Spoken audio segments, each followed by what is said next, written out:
এই গণজাগরণ মঞ্চে আসিফ মহিউদ্দিন নামে একজন ব্লগার বলল কিছুদিন আগেই, এই মঞ্চে যদি আল্লাহ নেমে আসে আমরা আল্লাহকেও ফাঁসির রশিতে ঝুলাবো। নাউজুবিল্লাহ, তো আসতে বললেন। আজকে হুমায়ুন আহমেদ, হুমায়ুন কবির, কবি শামসুর রহমান, আজকে যারা ইসলামের এমন কোন অনুষঙ্গ নাই যে অনুষঙ্গকে তারা ব্যঙ্গ আর কটাক্ষ করে নাই। আজকে শিক্ষা ব্যবস্থায় আপনার মেয়েটা হঠাৎ করে ছেলে হয়ে যাচ্ছে, শরীফ থেকে শরীফা হয়ে যাচ্ছে, আর আপনি পড়ে আছেন মওদুদী সাহেবের ভ্রান্ত মতবাদ ধরার জন্য।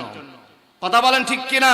যেই সময়ে মুসলমানদের ঐক্য সবার আগে দরকার, যেই সময়ে প্রত্যেকটা মুসলমানকে এক প্ল্যাটফর্মে এসে অবশ্যই কোরআন ভিত্তিক শিক্ষা ব্যবস্থার পক্ষে কথা বলা দরকার, সেই সময়ে তারা মওদুদী সাহেবের ভ্রান্ত মতবাদের প্রশ্ন দিয়ে তারা কেন্দ্রীয় পরীক্ষা নেওয়াচ্ছে।